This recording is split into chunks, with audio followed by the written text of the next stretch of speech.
Sexual reproduction में, ठीक है, लैंगिक जनन में, इसमें आते हैं लैंगिक जनन, लैंगिक जनन, ठीक है, सेक्सुअल रिप्रोडक्शन। तो लैंगिक जनन में सबसे पहले बात है, इसमें जो पेरेंट होते हैं वो दो होते हैं। पेरेंट क्या होते हैं? दो, यानी कि जनक कितने हैं? दो हैं, ठीक है, यानी कि मेल और फीमेल अलग है, मेल और फीमेल अलग अलग हैं, फीमेल अलग अलग होते हैं, ठीक है। तो यहाँ सबसे पहले आपने आना है, सबसे पहले हम सेक्सुअल जो रिप्रोडक्शन है वो प्लांट में देखते हैं। कहाँ देखते हैं भाई? प्लांट्स में देखते हैं। तो जो प्लांट्स का जो रिप्रोडक्टिव जो ऑर्गन है वो होता है फ्लावर। क्या होता है? फ्लावर। तो ये आपको यहाँ पे एक फ्लावर दिख रहा होगा, ठीक है। तो ये फ्लावर की क्या है? स्ट्रक्चर है। तो ये क्या है इसका? ये बाह्य दल हो गया। ये कौन सा दल हो गया भाई? बाह्य दल। फ्लावर तो देखा ही आप लोगों ने। तो यानी कि इसका जननांग है, किसका? प्लांट्स का। और जितने भी जो सेक्सुअल रिप्रोडक्शन है उसके लिए यही फ्लावर क्या होता है? उत्तरदायी होता है। तो सबसे बाहर जो दल है यानी कि पंखुड़ी है, इसको कहते हैं बाह्य दल, ठीक है। पीटल्स यानी कि पंखुड़ियां, पंखुड़ियां, ठीक है, जो कि क्या होती है? कलरफुल होती है। जो क्या होती है? कलरफुल होती है, ठीक है। दूसरा, आप यहाँ पे सेंटर में एक पार्ट देख रहे होंगे, ये वाला पार्ट, ठीक है, दिख रहा है आप लोगों को ये वाला पार्ट? तो ये जो पार्ट है, ये पूरा जो पार्ट है, इसको कहा जाता है स्त्री केसर। क्या कहा जाता है? स्त्री केसर, ठीक है। सबसे ऊपर वाले पार्ट को कहते हैं वर्तिकाग्र। इसका हल्का डायग्राम बना दो, वर्तिकाग्र, ठीक है, वर्तिकाग्र, वर्तिकाग्र, ठीक है, स्टिग्मा, ठीक है। ये इसका स्टाल्प हो गया, ठीक है। यहाँ से फिर ये क्या होगी? इसकी ओवरी, अंडाशय, ठीक है। और इसी में होता है ओवम। क्या होता है? ओवम। ये हो गया स्त्री केसर, यानी कि फीमेल पार्ट हो गया है इसका, फ्लावर का, ठीक है। अब आते हैं हम, ये दूसरा यहाँ पे तंतु दिख रहा होगा आप लोगों को, ये दिख रहा है। तो जो ये सबसे ऊपर जो थैलेनुमा संरचना दिख रही होगी, पॉकेट नुमा संरचना है यहाँ पर, इसको कहते हैं पोलन सेक, पोलन सेक या परागकोश। लिख लीजिए, परागकोश, ठीक है। इसमें क्या होते हैं? ये इसका फिलामेंट हो गया। क्या हो गया इसका? फिलामेंट, ठीक है। तो जो ये पूरा जो तंतु है, इसको पुंकेसर कहा जाता है। क्या कहा जाता है? पुंकेसर, ठीक है। ये मेल पार्ट हो गया। क्या हो गया? ये मेल पार्ट ऑफ फ्लावर, ठीक है। तो यहाँ पर जो ये फ्लावर है, ये उभयलिंगी है, बाइसेक्सुअल है। बाइसेक्सुअल का मतलब जिसमें मेल और फीमेल पार्ट दोनों उपस्थित होते हैं, ऐसे फ्लावर को हम कहते हैं उभयलिंगी। कैसे फ्लावर कहते हैं भाई? उभयलिंगी। तो यहाँ पे आप लोगों को दिख रहा होगा कि इसमें क्या है? स्त्री केसर भी उपस्थित है और पुंकेसर भी उपस्थित है, ठीक है। ये मेन पार्ट है, ठीक है। इसमें आप जो पॉलिनेशन है, परागण, वो प्रोसेस में समझे आगे। ये दिख रहा है आपको, क्या है? इसको पूरे को कार्पेल भी कहा जाता है, या इसको अभी मैंने कहा ना, क्या क्या कहते हैं इसको? इस पूरे पार्ट को क्या कहते हैं? यहाँ से यहाँ तक क्या कहते हैं इस पार्ट को? स्त्री केसर, ठीक है, या गाइनेशियम, ठीक है, या कार्पेल, कार्पेल भी इसी को कहा जाता है, ठीक है, या स्टामेन, इसके बहुत सारे नाम हैं। तो हिंदी में स्त्री केसर, पूरा जो यहाँ पे क्या क्या कौन कौन से पार्ट हो गए इसमें? एक हो गया वर्तिकाग्र, ठीक है, स्टाल्प हो गया इसका, और ये हो गया अंडाशय। तो ये फीमेल पार्ट के जो भाग हैं, कार्पेल, ठीक है। इसके बाद दूसरा क्या है? क्या है ये? क्या बताया था अभी? कौन सा तंतु? अरे ये जो पूरा पार्ट है, कौन, क्या है ये? पुंकेसर, ठीक है, या इसको एंड्रोशियम भी कहा जाता है, या स्टामेन भी कहा जाता है। दोनों के नाम नोट कर लो, ठीक है। कार्पेल, ठीक है, स्त्री केसर, और दूसरा है स्टामेन, ठीक है। तो स्टामेन, पुंकेसर, ठीक है। ये क्या है? मेल पार्ट है। The male part of the flower are called stamen, ठीक है। अब आगे चलो।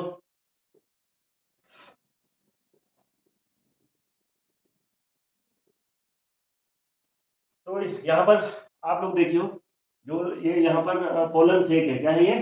पोलन सेक, या इसको एंथर कहा जाता है। क्या कहा जाता है? एंथर कहा जाता है, ठीक है। नाम नोट करो, एंथर, हिंदी इंग्लिश दोनों नाम याद करने हैं आपको, ठीक है। Anther, the top of the stamen is called the anther, ठीक है। तो जो फिलामेंट है act in the same way as stem and hold up the anther. ये क्या है? एक तने की तरह काम कर रहा है ये फिलामेंट, ठीक है। और जो एंथर है उसको ऊपर होल्ड करके रखता है। ऊपर क्या करके रखता है? होल्ड करके रखता है। तो इसका काम क्या है? जो परागकोश है उसको ऊपर होल्ड करके रखना, ऊपर, ठीक है। तो दूसरा आप लोगों ने देखा होगा, इसमें येलो कलर का है, तो इसमें क्या हो सकता है? इसमें what is the yellow powder on the anther? क्या है ये? इसमें ऐसा पाउडर होता है, क्या होता है? पिठाई? पिठाई लगाई होगी तुमने, किसके? चीड़ की लगाई, क्या है वो? है क्या वो? तो जो ये येलो पाउडर होता है इसको परागकण कहा जाता है, लिख लो, परागकण। ठीक है, कौन सा कण है? परागकण, या इसको पोलन ग्रेन्स कहा जाता है। क्या कहा जाता है? Pollen grains. तो आया समझ में? जो चीड़ से निकलने वाला जो पाउडर है क्या होता है? क्या होता है भाई? परागकण। ठीक है, तो जो चीड़ का क्या होता है? शंकु होता है, शंकु होता है ना आगे। फ्लावर तो बहुत छोटा होता है, दिखता नहीं हमको, ठीक है, लेकिन जो उसका कोन है, ठीक है, उस समय क्या होता है? परागकण होते हैं। क्या होते हैं? परागकण। फिर वो क्या करते हैं? ब्लास्ट करते हैं, फिर वायुमंडल में फैल जाते हैं। क्यों फैलते हैं? अभी आगे पता चलेगा क्यों फैलते हैं। ठीक है, तो कल मैंने जो है आप लोगों को बताया कि प्रत्येक जीवधारी की अपनी जैसी संतति उत्पन्न करने की विशेष क्षमता होती है, जिससे वो अपना अस्तित्व बचाए रखता है। और आपने देखा होगा चीड़ के पेड़ को लगाते हैं आप लोग? नहीं लगाते हैं, लेकिन चीड़ के पेड़ दिनों दिन ऐसी ग्रोथ कर रहे हैं कि बस पूछो मत। है, या हमारे इधर तो जंगल के जंगल बन गए, कट रहे हैं लेकिन वो दुगने में जो है चीड़ के जंगल पनप रहे हैं। क्यों? क्योंकि चीड़ का जो क्या है, पोलन ग्रेन्स है, या जो उसमें पॉलिनेशन होता है, तो वो क्या होता है? बहुत हवा के द्वारा होता है, हवा के द्वारा इधर से उधर फैल रहा है, तो प्रचुर मात्रा में क्या होता है? पॉलिनेशन होता है। और प्रचुर मात्रा में हवा के द्वारा जब पॉलिनेशन होगा तो फर्टिलाइज होगा, और फर्टिलाइजेशन प्रोसेस इजी हो जाएगी, तो क्या होगा? बहुत सारे क्या बन जाएगी? बहुत सारे बीज बन जाएंगे। और वो बीज भी कैसे होते हैं? पंखुड़ी जैसे होते हैं। कैसे होते हैं? पंखुड़ी जैसे होते हैं। फिर वो जगह जगह फैल जाते हैं। ठीक है, और उसके लिए कैसा भी क्लाइमेट हो, ढलान वाली जगह पे आसानी से उग जाता है। तो अभी आगे पढ़ोगे कि पॉलिनेशन क्या होता है। तो ये फीमेल पार्ट मैंने आपको बताया, क्या ही है कार्पेल, या फीमेल रिप्रोडक्टिव पार्ट है, या इसको गाइनेंशियम भी कहते हैं। ठीक है, और दूसरा ये स्त्री केसर है, इसके 3 पार्ट होते हैं। कितने पार्ट होते हैं? 3 पार्ट। पहला क्या है? पहला क्या है? पहला है वर्तिकाग्र या स्टिग्मा। क्या है? स्टिग्मा, ये टॉप पार्ट होता है। ठीक है, दूसरा है स्टाइल। ठीक है, स्टाइल का क्या काम है? ये स्टाइल जो है इसको क्या करता है? एक तो ऊपर होल्ड करके रखता है, दूसरा दूसरा इसमें क्या, एक नली होती है। क्या होती है? नली होती है। उस नली के माध्यम से जो पोलन ग्रेन्स, समझ हो, या पराग कण है, वो स्टिग्मा पे आता है, वहां से एक पैसेज प्रोवाइड कराता है, एक रास्ता प्रोवाइड कराता है। कहाँ? बीजाणु तक पहुंचने के लिए। आगे बात समझ में? तो यहाँ पे आप देखोगे इसके बाद क्या है? इसके बाद ये दिख रहा है, क्या है, कौन सा पार्ट है ये? ओवरी या अंडाशय। ठीक है, तो ओवरी में क्या रहते हैं? क्या रहते हैं भाई? एग्स रहते हैं। ठीक है, आगे बात समझ में? क्या रहते हैं भाई? एग्स रहते हैं। ठीक है, अब यहाँ पर ध्यान दो, ये हमारे पास ये कंप्लीट जो है इसका एक डायग्राम है। ठीक है, जिसमें मेल और फीमेल दोनों पार्ट है ना, मेल और फीमेल दोनों पार्ट है ना इसमें। तो यहाँ पर आप लोग देखेंगे कि जो ये कार्पेल है, इसके ऊपर इस तरह की एक संरचना है ना, दिख रहा है? इस ये जो है, ये वाला जो पार्ट होता है, इसका काम होता है जो यहाँ से क्या, यहाँ से जो पोलन ग्रेन्स जब ये फूटता है, क्या होता है? ब्लास्ट करता है। उसके बाद ये जो है, अगर क्या हो रहा है, यहाँ से पोलन ग्रेन्स जो है यहाँ तक अपने आप पहुंच रहे हैं, तो उसको स्वपरागण कहते हैं। लिख लो, स्वपरागण। क्या कहते हैं? स्वपरागण। ठीक है, स्वपरागण।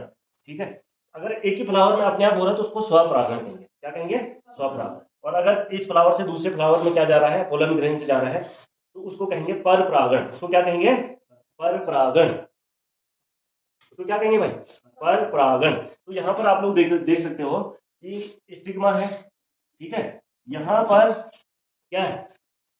जो पोलन ग्रेन है, तो कभी कभी परीक्षा में आता है परागकण और परागण में क्या डिफरेंस है, या परागण क्या प्रोसेस है। ठीक है, तो तुम वहां लिख दोगे कि परागण जो है पुंकेसर में पाया जाता है।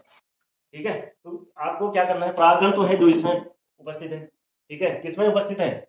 ये वाला जो पार्ट है, पराग कोश में उपस्थित है। ठीक है, तो जो ये परागकण है, इस परागकण की वर्तिकाग्र तक पहुंचने की जो प्रोसेस है, ठीक है, वो किसी भी माध्यम से जा रहा है, तो परागकण की वर्तिकाग्र तक पहुंचने की जो प्रक्रिया है, इसी को पोलिनेशन कहा जाता है। इसी को क्या कहा जाता है? परागण। हमारी बात समझ में? इसी को क्या कहा जाता है? परागण। तो परागण समझ में आया भाई कि उनके सर से, यानी कि पोलन सेक से, ठीक है, उनके सर से वर्तिकाग्र तक परागकण के पहुंचने की जो प्रोसेस है, उसको कहते हैं हम परागण, पोलिनेशन। ठीक है, लिख लो। तो उनके सर से वर्तिकाग्र तक परागकण की पहुंचने की प्रक्रिया परागण कहलाती है। क्या कहलाती है? परागण कहलाती है। ठीक है, अब ये परागण यहाँ पे पहुंच गया, पहुंच गया।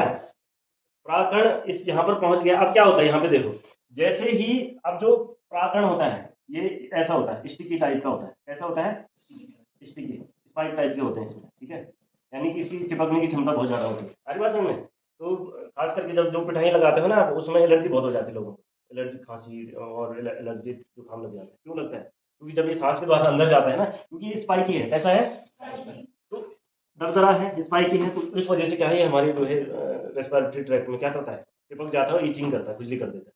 लेकिन ये कहाँ के लिए बना हुआ है, यहाँ के लिए। वर्तिकाग्र पे जैसे ये पहुंचता है वैसे ही क्या होता है, वर्तिकाग्र से ये होते हुए जो इसका पैसेज है, ये स्टाइल है ना, ये क्या बोलते हैं इसको, स्टाइल, इसमें ये पैसेज के माध्यम से तुरंत ये इसको सेंसिटिव होता है, इसके लिए, किसके लिए, परागकण के लिए सेंसिटिव होता है, और सेंसिटिव होता है और सीधे ये कहाँ जाता है, ओवरी में जाता है। कहाँ जाता है, ओवरी में। और यहाँ क्या होते हैं, एग्स होते हैं। क्या होते हैं, एग्स या ओव्यूल होते हैं, ओवम होते हैं, ठीक है। तो ये जो ओवम होते हैं, जैसे ही ये परागकण ओवम पर जाएगा तो जो परागकण क्या होगा, बिल्कुल स्वस्थ होगा, ठीक है। तो ये परागकण क्या हो जाएगा, इसको क्या कर देगा, फर्टिलाइज कर देगा। क्या कर देगा, फर्टिलाइज। और फर्टिलाइजेशन की प्रोसेस में क्या होगा, जो परागकण है और जो ओवम है यानी कि एग है, वो दोनों आपस में क्या है, एक जाइगोट बना लेंगे। क्या बना लेंगे, जाइगोट। तो परागकण की और पराग ओवम की जब आपस में क्या होते हैं, ये दोनों मिल जाते हैं, तो इसी को फर्टिलाइजेशन कहते हैं।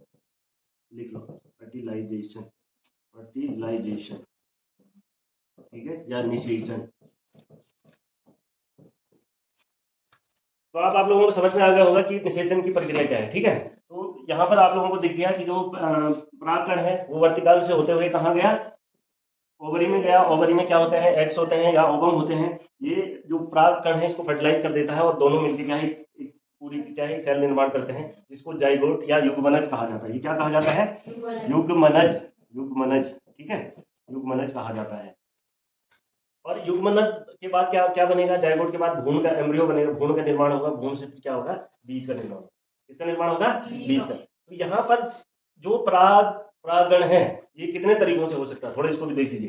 तो यहाँ से यहाँ तक अगर अपने आप जो है पोलन ग्रेन पहुंच रहा है तो क्या हो रहा है, स्वपरागण हो रहा है। क्या हो रहा है, स्वपरागण हो रहा है। लेकिन अगर किसी अन्य माध्यम के द्वारा परागकोशीय और वर्तिकाग्र तक क्या पहुंच रहा है, परागकण पहुंच रहा है, तो उसको हम पर परागण कहते हैं। और पर परागण जो है ये भी कई प्रकार से होता है। किस किस के द्वारा, नंबर एक, हवा के द्वारा। हवा के द्वारा परागकणों का वर्तिकाग्र तक पहुंचना, हवा द्वारा परागण, एयरोफिली, ठीक है, आ रही बात समझ में। दूसरा कीट, कीट पतंग।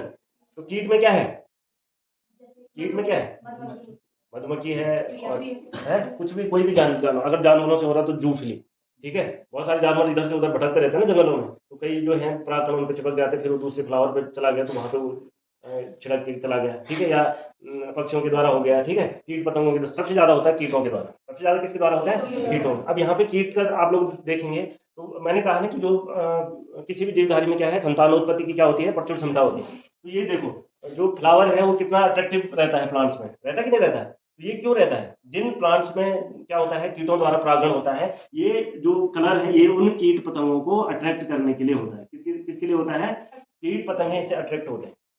हमारी बात समझ में। तो दूसरा क्या है, अब कीट पतंग इससे अट्रैक्ट होंगे, लेकिन कीट पतंग ऐसे चले जाएंगे, फ्री में काम करेंगे इनका, ठीक है, फ्री में ले जाएंगे परागकण एक से एक फ्लावर से दूसरे फ्लावर में, कुछ तो मांगेंगे उसके बदले, मेहनत आना, मेहनत आना तो चाहिए उनको। तो क्या मांगते हैं बताओ, तो ये जो फ्लावर होता है इसके नीचे इधर क्या होता है, मकरंद होता है। क्या होता है, मकरंद, ठीक है।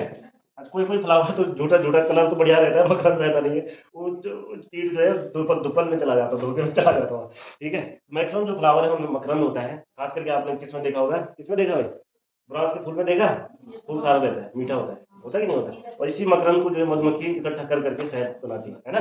तो जो ये मकरंद है, तो कीटों को क्या मिल रहा है, यहाँ से मकरंद मिल रहा है। उनको थोड़ा ना पता कि ये जो मकरंद मुझे मिल रहा है ये क्यों मिल रहा है, लेकिन ये फ्लावर उसके बदले अपना काम चला रहे हैं। क्या चला रहे हैं, कि जो परागकण है उनको एक फ्लावर से दूसरे फ्लावर में ट्रांसफर हो रहे हैं, ठीक है। अब ये जो कीट पतंग है, ये जो यहाँ से उड़ के आएंगे, माना इस दूसरे फ्लावर से आया, यहाँ से होके हुए यहाँ से अगर यहाँ मकरंद के लिए जा रहा, तो ये जो पोलन ग्रेन से इस पे झड़ जाते हैं, है ना। तो ये कीटों के द्वारा हो रहा है, ठीक है। हवा के द्वारा का सबसे ज्यादा जो अच्छा एग्जाम्पल क्या है, चीड़।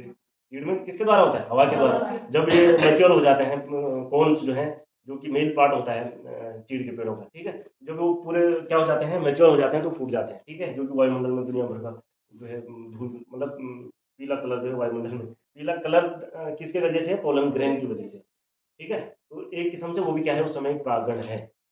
क्या है, परागण। तो जैसे हम उसको यूज करते हैं पिठाई पुठाई, तो नहीं करना चाहिए क्योंकि वो एलर्जिक हो सकता है। क्यों? क्योंकि जो उसके पोलन ग्रेन्स होते हैं ये थोड़ा सा क्या होता है, स्टिकी होता है, जो कि एलर्जी उत्पन्न कर सकता है। ठीक है, तो चीड़ चीड़ के जो पेड़ जंगलों में ये इस तरह के जो है बहुत ज़्यादा पाया जाता है। तो हर किसी को नहीं होते, आप ये मत घबराना कि भाई सबको हो गई एलर्जी। जो उसके प्रति जो सेंसिटिव लोग होते हैं, ठीक है, उनको एलर्जी हो सकती है। तो यहाँ पे आपने ये समझ लिया। तो आगे चलते हैं। पोलिनेशन, अभी मैंने आपको बताया कि पोलिनेशन क्या है। क्या है पोलिनेशन? जो पोलन ग्रेन्स है, क्या है, transfer of pollen grains from anther, anther मतलब परागकोश, ठीक है, anther to stigma of a flower. Anther से कहाँ तक,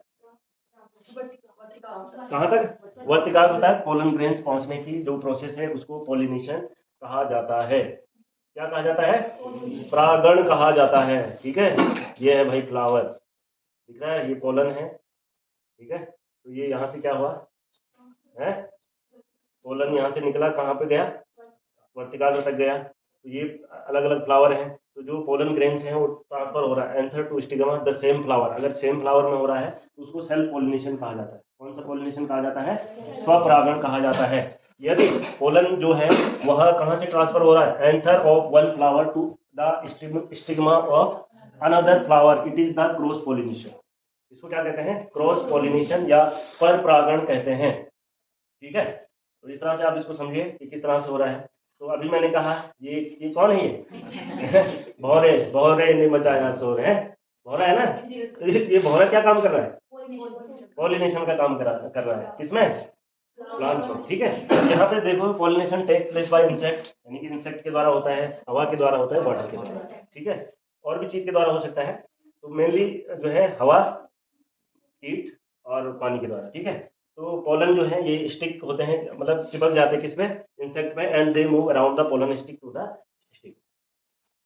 इस तरह से जो है पोलन ग्रेन, ये देखो during windy days the pollen grains blown from the anther to the stigma. तो ये दिख रहा होगा आपको, लेकिन मैंने आपको उदाहरण किसका दिया, चीड़ का। किसका दिया? चीड़ का। तो चीड़ का जो हमारे आसपास सबसे बेस्ट है एग्जाम्पल। तो इसमें देखना है आपको,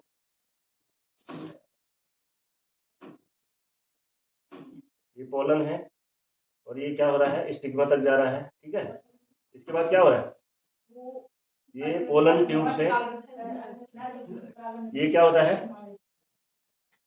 बताओ भाई। यहाँ पे क्या हो रहा है, पोलन परागकण कहाँ, यहाँ से जा रहा है स्टिग्मा तक। स्टिग्मा से पोलन जो है या परागकण जो है तो इस पोलन ट्यूब से, ठीक है, वर्तिका, ठीक है, इससे होते हुए कहाँ पहुंच रहा है, ओवम में पहुंच, ओवरी में पहुंच रहा है। कहाँ पहुंच रहा है? ओवरी में पहुंच रहा है। यहाँ पे दो अलग अलग कलर के आपको एग्स दिख रहे होंगे। ठीक है, तो ये हो गया आपका क्या, परागकण, ये हो गया ओवम, ओव्यूल। ठीक है, तो ये जो एग है ये इसके साथ क्या हो जा रहा है, कंबाइन हो जा रहा है। क्या हो जा रहा है? जुड़ जा रहा है, मिल जा रहा है उसमें। ठीक है, तो मिलने के बाद क्या बनेगा, क्या बनेगा भाई, जाइगोट बनेगा। ठीक है, जाइगोट से फिर भ्रूण बनेगा, और भ्रूण के बाद क्या बनेगा, बीज का निर्माण होगा। तो each pollen grains grow a pollen tube down to the ovule. ठीक है, तो ये यहाँ पे जा रहा है। तो one pollen tube reach the ovule where a nucleus of a male cell joins with the nucleus in the female cell. अब न्यूक्लियस की यहाँ पे क्या बात है, तो ये मेल सेल है, मेल सेल मतलब परागकण, और फीमेल सेल क्या है, ओव्यूल या एग। ठीक है, तो इसमें क्या होगा, क्या होगा, इसमें न्यूक्लियस होगा ना, और न्यूक्लियस में क्या होंगे, गुणसूत्र होंगे। तो जो सेल कैसी होती है, जनक सेल होती है। ठीक है, इसमें जो गुणसूत्र हैं वो आधा आधा होते हैं, ये ध्यान रखना है आपको। ठीक है, तो माना 23 नहीं, फ्लावर में 23 नहीं होते, वो किसकी, ह्यूमन की बात है। लेकिन इनमें गुणसूत्रों की संख्या जितनी भी हो वो डिपेंड करेगा कि वो प्लांट्स किसका है, तो उसके अनुसार क्या होंगे, गुणसूत्रों की संख्या अलग अलग होगी। तो जो ये गुणसूत्र होंगे ये आधा आधा होंगे। ठीक है, माना इसका एक्स है, इसका वाई, तो ये दोनों क्या है, आपस में मिल जाएंगे और साथ में एक जाइगोट बनेंगे। क्या बनाएंगे? जाइगोट। इसी को फर्टिलाइजेशन कहते हैं, निषेचन कहते हैं। ठीक है भाई, अब यहाँ पे आप लोग देखो, यहाँ पे क्या है ये, इसके बाद क्या बना, जैसी फर्टिलाइजेशन होता है वैसे यहाँ पे आप लोग देख सकते हो कि ये क्या है, स्टिग्मा, स्टिग्मा है ना, स्टिग्मा है, हाँ। तो ये क्या है, स्टामेन, एंथर और फिलामेंट मिला के क्या बनता है, स्टामेन, यानी कि पुंकेसर बनता है। तो जो पोलन ग्रेन है वो यहाँ से आया और कहाँ गया, ओवरी में गया। ओवरी में क्या होता है, फर्टिलाइजेशन की क्रिया होती है। फर्टिलाइजेशन की क्रिया के बाद क्या होगा, बताओ भाई, जाइगोट बनेगा। जाइगोट के बाद क्या बनेगा, एम्ब्रियो बनेगा। फिर ये क्या बनेगा, इसका एम्ब्रियो सेक। ठीक है। और इसके बाद क्या बनेगा है, इसके बाद बनेगा बीज, बीज का निर्माण बनेगा, बीज का निर्माण होगा, ठीक है। अब है सीड और फ्रूट्स। तो यहाँ पे आप लोग देखो है? बीज और फल क्या होते हैं, यहाँ पे देखो। तो once fertilization has taken place, जब एक बार क्या हो जाता है, निषेचन हो जाता है, the zygote fertilized ovule becomes a seed and the ovary becomes fruit. जैसे ही क्या होगा, एक फर्टिलाइजेशन की प्रोसेस कंप्लीट हो जाएगी, उसके बाद क्या बनेगा, एक सीड का निर्माण बनेगा। किसका निर्माण? सीड, बीज का निर्माण बनेगा। और जो अंडाशय है, जो क्या है, अंडाशय है, उसी का क्या बन जाता है, फ्रूट बन जाता है, उसी का फल बनता है, ठीक है। और जो इसके बाहर, फ्लावर के बाहर जो पीटल्स थे, पंखुड़ियां थी, उनका क्या होता है, उनका क्या होता है, क्या हो जाता है? अरे फर्टिलाइजेशन के बाद जो पंखुड़ियां हैं वो क्या हो जाती है, डेड हो जाती है और गिर जाती है, गिरती कि नहीं गिरती? और आपने देखा होगा जो फ्लावरिंग किसी भी प्लांट में है वो सीजनल होती है, कि फ्लावरिंग होगी उसके बाद जैसे बीज बनता है वैसे सारे फ्लावर खत्म, है ना। तो ये क्या है, एक निश्चित सीजन में अलग अलग प्लांट्स के अलग अलग सीजनल जो है उसमें फ्लावरिंग होती है, ठीक है। हर बात सुनने। तो इस तरह से बीज का और फलों का निर्माण होता है, जाइगोट से बीज, और जो पूरी ओवरी है उससे क्या बनता है, क्या बनता है भाई, फ्रूट बनता है। ये देखना है आपको, आरी बात समझ में। तो ये तो हो गया फ्लावर में, किसमें हो गया, फ्लावर पौधों में सेक्सुअल रिप्रोडक्शन किस प्रकार से होता है। अब हम ह्यूमन बींग्स की बात करते हैं, ठीक है। तो ह्यूमन बींग क्या है, एक स्तनधारी प्राणी है, ठीक है। और ह्यूमंस में क्या होता है, ह्यूमंस में आपको पता है कि महिला और पुरुष अलग अलग होते हैं। तो यहाँ पर जो सबसे महत्वपूर्ण बात है कि जो महिला और पुरुष में जो सबसे ज्यादा हमारे समाज में क्या है कि लड़कियां कब होगी, है किसी की लड़की पैदा हो रही है तो उसका दोष लड़की को, कि भाई सास ने बोल दिया कि हाँ ये जो हमारी बुआरी है इसकी तो लड़की हो रही है, इसको भगा दो घर से, बोलते कि नहीं बोलते हैं यार। अगर लड़कियां हो रही तो पहले जमाने दूसरी शादी कर देते थे कि दूसरे से लड़का तो पैदा होगा, ठीक है। लेकिन आज हम आपको बता रहे हैं कि भाई क्या है कि इंसान में, ठीक है, जो गुणसूत्रों की संख्या होती है वो होती है 46। कितने गुणसूत्र होते हैं, 46, 46 गुणसूत्र होते हैं। तो जो जनक सेल्स हैं, जनक सेल्स मतलब पुरुष का क्या हो गया, स्पर्म, पुरुष के जनक सेल को क्या कहते हैं, स्पर्म, और महिला के ओवम या अंडाणु, ठीक है। तो इन दोनों में क्या है, क्या डिफरेंस है, डिफरेंस गुणसूत्रों का कोई डिफरेंस नहीं है। इसमें 23 गुणसूत्र होते हैं, इसमें भी कितने गुणसूत्र होते हैं, 23 गुणसूत्र होते हैं, ठीक है भाई। तो 23 गुणसूत्र होते हैं। जो 23वां जोड़ा है, 23वां जोड़ा समझ रहे हो, ये पुरुष में, यानी कि जो 23वां जोड़ा है ये होता है XX। 22 जोड़े महिला पुरुष में सेम है, हर बात समझ में, महिला पुरुष में 22 जोड़े जो जीन्स है वो सेम है, ठीक है। लेकिन जो 23वां जोड़ा है ये थोड़ा डिफरेंस है, किसमें, महिला में होते हैं XX, सॉरी इसमें क्या है, महिला में क्या होते हैं XX, 23वां जोड़ा होता है XX, और पुरुषों में होता है XY, ठीक है। तो जब महिला और पुरुष, पुरुष का क्या है XY, पुरुष का क्या है भाई XY, और महिला का XX। तो जब महिला का X और पुरुष का X गुणसूत्र आपस में मिलते हैं तो हमेशा क्या पैदा होती है, लड़की, ठीक है। और जब महिला का X और पुरुष का Y गुणसूत्र आपस में मिलते हैं, ठीक है, आपस में फर्टिलाइज करते हैं तो क्या होता है, तो लड़का पैदा होता है। अब बताओ कौन जिम्मेदार है? महिला तो कहीं से तो जिम्मेदार नहीं है ना, महिला में तो सेम है XX है, तो जिम्मेदार है कौन, लड़का है। तो अगर किसी की सास आज भविष्य में ये बोले कि भाई लड़कियां ही हो रही, तू जिम्मेदार है, तो सीधे बोलना सास को कि पहले साइंस पढ़ ले ठीक है। तो क्या है भाई आशीष, कौन जिम्मेदार है, लड़का, कौन जिम्मेदार है, लड़का। अब ये डिपेंड करता है कि X फर्टिलाइज करेगा या Y फर्टिलाइज, ये तो नेचुरल फिनोमेना है ना। तो इस तरह से महिला और पुरुष के जो गुणसूत्र मिलते हैं, लड़का होगी या लड़की होगी, ठीक है। तो इसमें आपने इस पार्ट में जितने भी आपके पास वो दे रखे हैं, जैसे मेल रिप्रोडक्टिव ऑर्गन और फीमेल रिप्रोडक्टिव ऑर्गन, इन सबके डायग्राम ये परीक्षा में पूछे जाते हैं, हर बात समझ में, इनको पूरा आप ये कर देना। और दूसरा क्या होता है कि जैसे